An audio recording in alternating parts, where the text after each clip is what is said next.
मेरे द्वारा होता जो कुछ करते वो सारा भगवान। मैं न रहा, मेरा न रहा, करता कौन कहां अभिमान। ढांचा एक बना रखा है, अपने से ही अपने काम। नियमित सब चलते कल पुर्जे, होती दिखती क्रिया तमाम। केवल ढांचा दिखाई दे रहा है, अंदर सिर्फ भगवान बैठे हुए हैं। अब जो कुछ हो रहा है वो सिर्फ भगवान कर रहे हैं। ढांचा दिखाई दे रहा है व्यक्ति का, और अंदर बैठा है परमात्मा, वही सब कुछ करा रहा है। तुमने जो कहलाया मुझसे वही कहा मैंने अविकल। तुमने जो करवाया मुझसे वही किया मैंने निश्चल। तुमने जो सिखलाया मुझको सीखा मैंने वही सकल। तुमने जो दिखलाया मुझको देखा मैंने वही अकल। ये जो कुछ भी कहा क्रिया सीखा देखा मैंने प्रीतम। सो सब तुमने ही अपने में अपनी की लीला उत्तम। तुमने जो कहलाया मुझसे वही कहा मैंने अविकल। तुमने जो करवाया मुझसे वही किया मैंने निश्चल। ये उस जो भावदेव को प्राप्त हो रहा है, किंचन मात्र हम नहीं रह गया, वो देख रहा है प्रभु करा रहे हैं। मन मति कैसे होते मुझ में, जब मैं ही हूं नहीं स्वयं। बना तुम्हारा सुख सदन, तुम्ही से रहते हरदम। मन बुद्धि चित्त हम सब कुछ आपने अपहरण कर लिया, आप कार्य तो आपके द्वारा हो रहे। ओ शब्द में त्रुटि हो सकती, हाईजैक कहते, हाईजैक कहते, कर लिया हाईजैक भगवान ने, पूरा सिस्टम हाईजैक कर लिया। मन बुद्धि चित्त अहंकार इंद्रियां सबको भगवान ने। अब वो दिखाई दे रहा है केवल ढांचा करता हुआ, लेकिन क्रिया। किसी ने प्रश्न किया था कि आपको मन परेशान करता जैसे हम लोगों को परेशान करता है? था, परेशान करता था जब मेरा मन था तब। जब मेरा मन था तब परेशान करता था, और जब उनका मन हो गया तो अब आनंद देता, परेशान नहीं करता है, अब आनंद देता। क्या स्थिति होती है? मेरे मन में नित प्रविष्ट रहे, ईश्वर का मन करता काम। ईश्वर के मन के ही होते उदय दिव्य संकल्प ललाम। अब जो मेरा मन था उसमें ईश्वर का मन आकर बैठ गया। अब जो संकल्प विकल्प हो रहे हैं, अब जो क्रियाएं हो रही, जो भी बात हो रही, जो प्रश्न उत्तर हो रहे, जो चेष्टा हो रही, वो ईश्वर के द्वारा हो रही, वो किसी जीव के द्वारा नहीं हो रही। जीव के द्वारा किसी का परिवर्तन नहीं होता, ध्यान रखना। जो इसमें मैं था उसका अपहरण कर लिया गया, और उस मैं पे जो मैं है वो बैठ गया, अब अपना कार्य वो कर रहा है। रहा न मेरे मन में कुछ भी, ईश्वर के मन के अतिरिक्त। रहता सदा इसी से वो, मधुरमय भगवद रस से अभिषिक्त। अब मेरा मन नहीं रह गया, अब प्रभु के मन ने हमारे मन पर पूरा का पूरा अधिकार करके बैठ गया। तो प्रेम रस अभिषिक्त मन, सूखे मन में काम क्रोध लोभ मोह मद मत्सर होते, भगवत रस से अभिषिक्त मन में नहीं होते। परेशान भूखा आदमी करता है, तृप्त आदमी तो आराम करता है। अब श्री राधा जुग चरण निवास, अब तृप्त हो गया, अब इसके भागने की जगह नहीं बची है। मेरे मन को नित्य बनाए रखते प्रभु निज मन का यंत्र।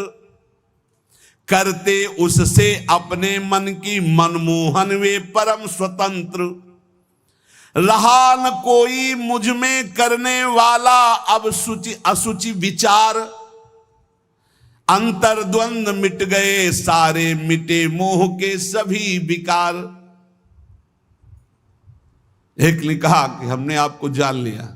नहीं भाई, नहीं जान सा। छाती से लगे रहो फिर भी नहीं जान पाओगे, छाती से लगोगे फिर भी नहीं जान पाओगे, वचन से लग जाओगे तो जान जाओगे, वाणी को पकड़ लो उसके अनुसार चल दो तो जान जाओगे, नहीं जान पाओगे। प्रभु के मन में निज को खोकर मन हो गया अमन मेरा, उठा असत आशा तृष्णा का ममता का सारा डेरा। अमना हो गया मन, कुछ नहीं चाहिए। जब बहुत बड़ी वस्तु मिल जाती है तो उसके पाने के बाद कुछ पाना बाकी नहीं रहता, उसके जानने के बाद कुछ जानना बाकी नहीं रहता। एक बार चित्त को लगाओ तो, एक बार प्रभु में लगाओ, फिर जब प्रभु तुम्हारे चित्त को स्वीकार कर लेंगे तो क्रीड़ा करते अब मन में स्वयं प्रीतम इच्छा अनुसार करते रहते नित उसमें, उससे वे अब स्वच्छंद विहार। अब मन रूपी भवन में हमारे प्रीतम स्वच्छंद विहार कर रहे हैं। जितनी भी मलिनताएं थी, जितनी भी इच्छाएं थी, वो प्रभु से विमुख होने के कारण, और जब प्रभु पधारे मन में सब अपने आप खत्म हो। क्रियाएं वैसे ही हो रही। मेरा जो कुछ था सब ही पर हुआ, एक उनका अधिकार, वे ही अब सब कुछ बने, प्राण हृदय मन प्राणाधार। भगवत प्रेमी महात्मा के प्राण कौन? प्रभु। मन कौन? प्रभु। तो प्राणाधार कौन? प्रभु। हृदय कौन? प्रभु। स्वयं प्रभु बन जाते। रहे कहीं भी कैसा भी यह देह पांच भौतिक सविकार, सविकार, मैं उनमें वे मुझ में, वे मैं नित्य निरंतर एकाकार। ये भावदेह में पहुंचने की स्थिति है। मेरे द्वारा बोल रहे हैं केवल मेरे श्री भगवान, मेरे द्वारा छेड़ रहे हैं वे मीठी मुरली की तान। मेरे जीवन में अब तो एकमात्र उनका ही स्थान, अतः उन्हीं का होता मुझ में क्रिया नित्य क्षुद्र महान। क्रिया क्षुद्र हो या महान हो, वे उन्हीं भगवान से हो रही। अब मैं मेरा कहीं अस्तित्व तो नहीं रह गया। इस स्थिति में भाव का प्रादुर्भाव हो जाता है और भाव देह की प्राप्ति हो जाती है। तो कह रहे इस लोक में आराध्य देव से भिन्न कहीं भी जिसकी ममता नहीं है, उसके लिए कोई संसार नहीं है, उसके लिए कोई प्राणी नहीं है, यहां तक कि अपना भी अस्तित्व तो नहीं रह गया। देखो साधना को समझिए, अपना भी अस्तित्व तो नहीं रह गया। तब वो नित्य दिव्य रास लीला का रहस्य उसके हृदय में स्वयं प्रकाशित हो जाता है। ये माया मुग्ध मानव अपनी बुद्धि लड़ाकर रास को समझना चाहे तो कदापि नहीं। कौन अधिकारी है? बोले जिसका इस लोक में कोई भी नहीं है, अपनी ममता कहीं नहीं है, जगत में पूरे ना कोई प्राणी पदार्थ में, यहां तक कि अपना भी अस्तित्व खो गया, वो रास का अधिकारी। इसीलिए कई बच्चा के पेट, बच्चा बन जाओ, आचार्य शरणागत हो जाओ, स्थिति वो प्रदान कर देंगे। हृदय में जब तक थोड़ी भी वासना का अंधकार है, वो इस रास के ज्ञान से आलोकित नहीं हो सकता है। जगत के विषयों से त्याग वैराग्य उपरति के अनंतर रसिक महापुरुष की विशिष्ट कृपा, तब वो रास रहस्य का ज्ञाता होता है। श्री श्यामा श्याम की यत्किंचित कृपा से रहस्य प्रकाशित होता है। ये लोक लोक नहीं रह जाता, मृत्यु लोक नहीं रह जाता उसकी दृष्टि में। ये सब दिव्य वृंदावन हो जाता। कहीं भी हो रहे उसकी दृष्टि वृंदावन में ही रहती, उसका दिव्य रास लोक अलग अलौकिक उसके नेत्रों में छाया रहता है। हमारा हृदय तो वासना से ग्रस्त है, दिव्य लोक की बातों पर विश्वास ही नहीं है, पाप की तरफ ही आकर्षण है, यही सुख दिखाई दे रहा है, इस माइक जगत को ही सत्य मान रहे हैं। अरे अभी माइक जगत को त्याग करके योग माया के आवरण को भेद करके आगे बढ़ना। रास में जहां श्री श्यामा श्याम व्यवधान रहित अद्भुत रास रंग में मगन है, ये माया का आवरण और योग माया का आवरण हटे बिना वहां प्रवेश नहीं होता है। वहां का वस्त्र, वहां के शरीर, वहां के खेल सब व्यवधान रहित मायातीत योग मायातीत दिव्य प्रेममय है। वस्त्र भी प्रेम के, वस्त्राभूषण भी प्रेममय। ये नित्य परिकर जो प्रिया प्रीतम का है, इसी के आश्रय से इस परिकर में प्रवेश होता है। ये जो सखी आई, श्री स्वामी हरिदास जी महाराज, ललिता सखी जी, श्री हरिवंश महाप्रभु हित सजनी जी, ये जो नित्य परिकर है किशोरी किशोर का, इन्हीं की कृपा से इधर सोच बढ़ती नहीं, कल्पना भी नहीं कर सकते आप। संभाव्योपि विरंचि नारद शिवो स्वयं भुवाद्यैर नया। इतना आवरण माया का है, इसी को भेद पाना बड़ा कठिन है।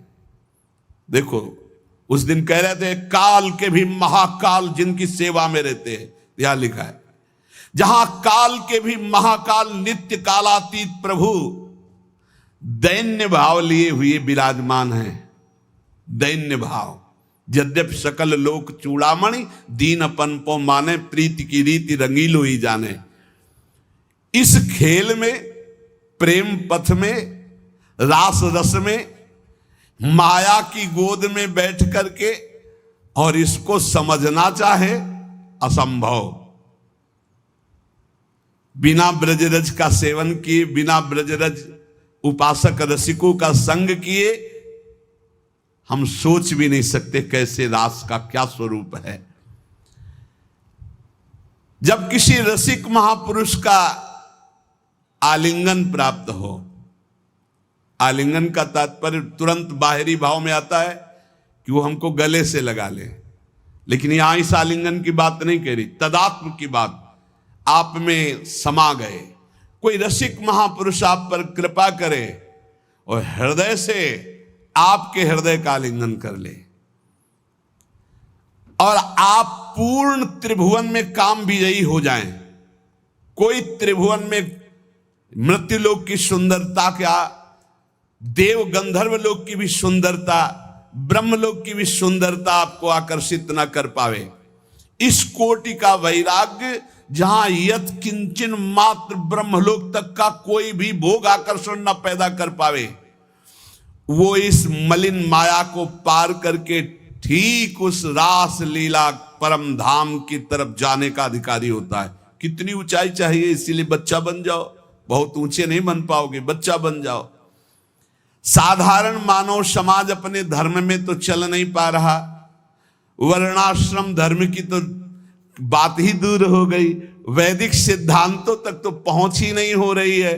धर्म का जब तक पालन नहीं, तब तक पाप वासना भ्रष्ट किए हुए कैसे कोई समझेगा प्रिया प्रीतम की बात।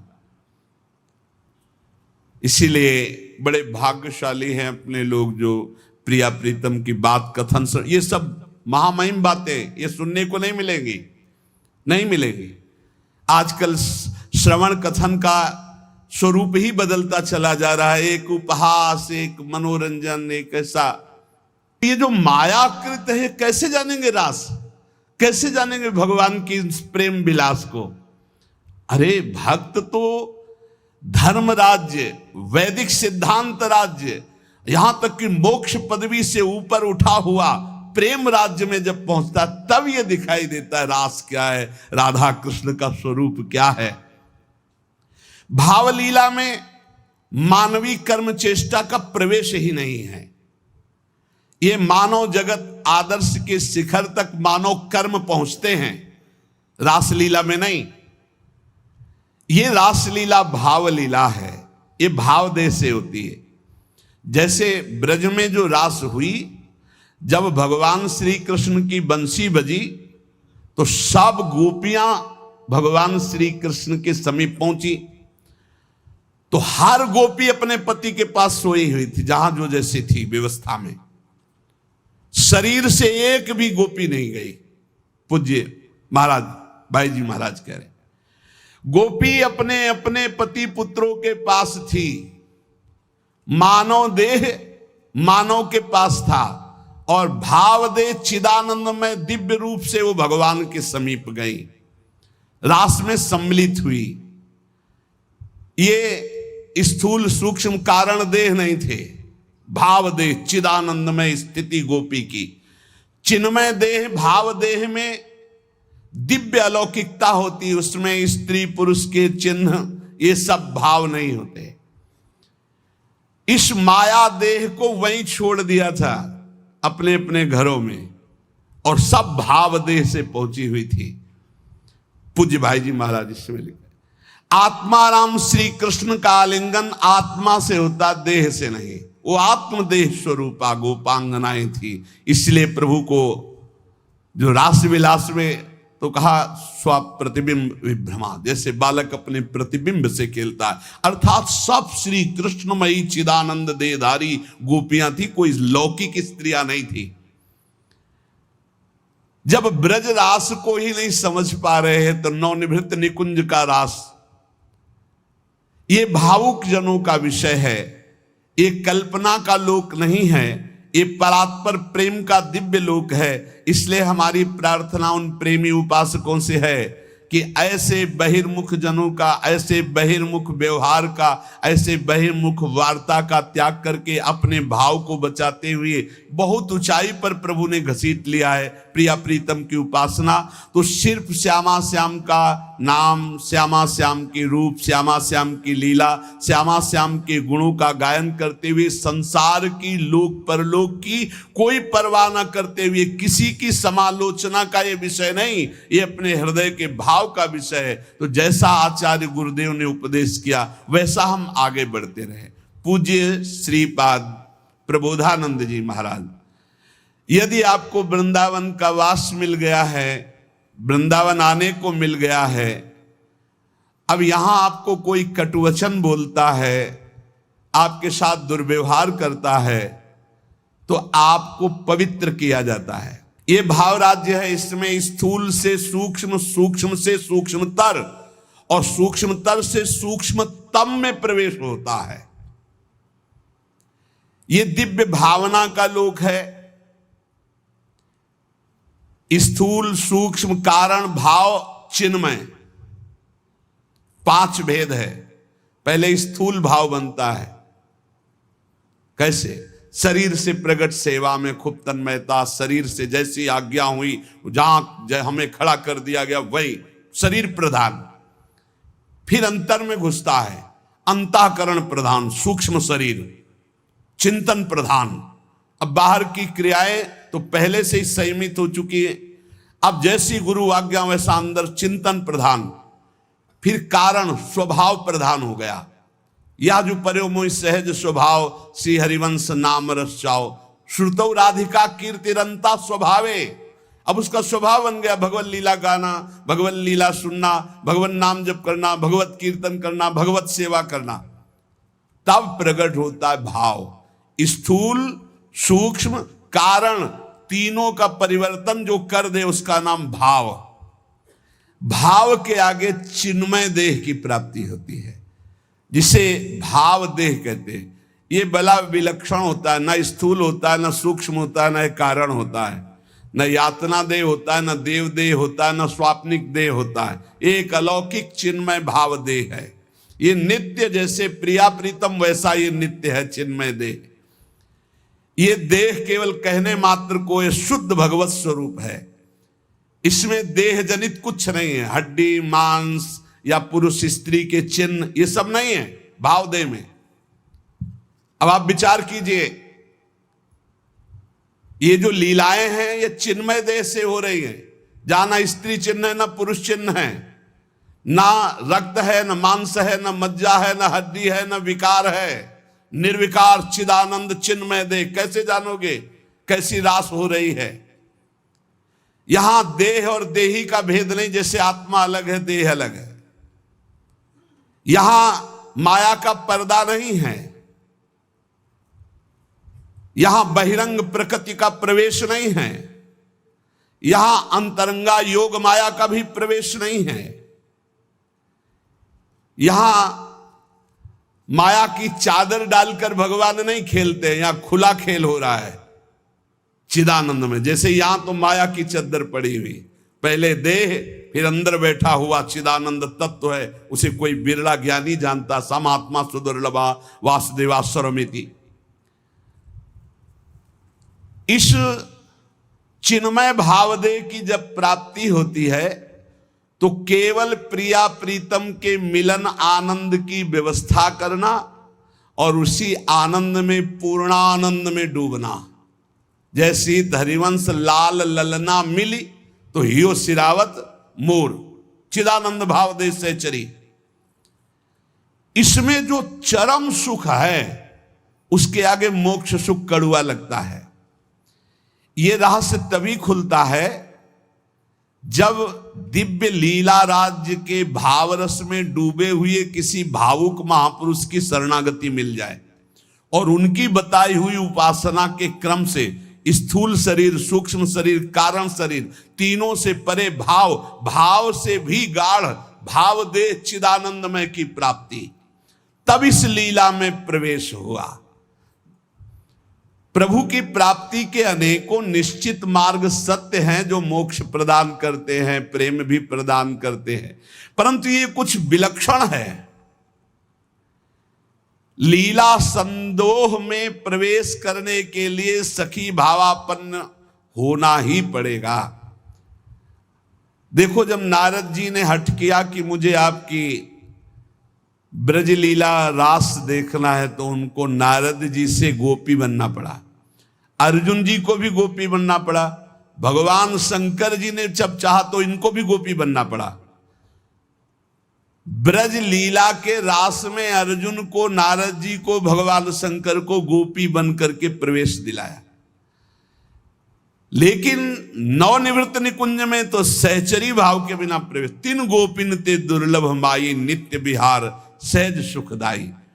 यहां धाम, परिकर, खगमृग पशु पंछी सब चिदानंद।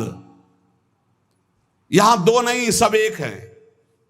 प्रिया, लाल, खग, मृग, पशु पंछी, वृंदावन, सहचरिया, सब का सब एक ही परम तत्व, हित, प्रेम। प्रेम, ये प्रेम का वैभव। इस नित्य परिकर में भाव देह से सम्मिलित हुआ जाता है। भाव देह के बिना रास और विलास, ये परम गुह्य रहस्य है, इसे कोई नहीं जान सकता।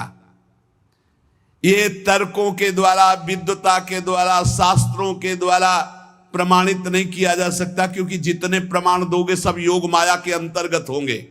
योग मायातीत, पहले तो मायातीत, मलिन त्रिगुण माया, सतोगुण, रजोगुण, तमोगुण, फिर इससे भी विशुद्ध जो योग माया है उसके ऊपर जब जाओ तब नवनिवृत्त निकुंज का रस। न लोक संग्रह है, न जगत के प्राणी हैं, न जगत की भावनाएं हैं, न जगत का भोग है। एक अलौकिक दिव्य धाम नवनिवृत्त निकुंज, जहां एक से भिन्न कुछ भी नहीं, ना लोक, ना जगत, ना प्राणी, न वस्तु, न सूर्य, न चंद्रमा, न शरीर, सब चिदानंद, सब प्रेममय। वृंदावन प्रेममय, खगमृग पशु पंछी प्रेममय, यमुना जी प्रेममय, प्रियालाल प्रेम के खिलौना दो खेलत है प्रेम, प्रेम प्रेम प्रेम। और चिदानंद देह को सुन चुके हैं आप, निर्विकार, स्त्री पुरुष चिन्हों से रहित। चिदानंद में देह तुम्हारी, विगत विकार जान अधिकारी। नित्य दिव्य रसमयी रासलीला का रहस्य ये माया मुग्ध मानव किसी भी तरह से नहीं जान सकता। हृदय में जब तक कोई भी वासना है तब तक प्रियालाल को कोई नहीं जान सकता। कल एक प्रश्नकर्ता ने प्रश्न किया कि हम प्राय बहुत महापुरुषों को देखें कि बहुत बुरा कष्ट भोगना पड़ता है संतों को, ऐसा क्यों? बड़े बड़े पापी हैं ऐसे, उनको कुछ नहीं कष्ट होता, और संत जो भजन कर रहे हैं उनको बहुत ही कष्ट होता है, ऐसा क्यों होता है? ऐसा इसलिए होता है, उसके दो कारण होते हैं।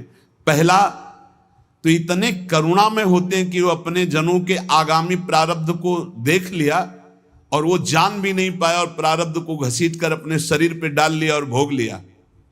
इतना करुणा में हृदय होता है कि अनंत माताओं का हृदय भी उतना करुणा में नहीं होगा। कोई जान नहीं सकता इस बात को।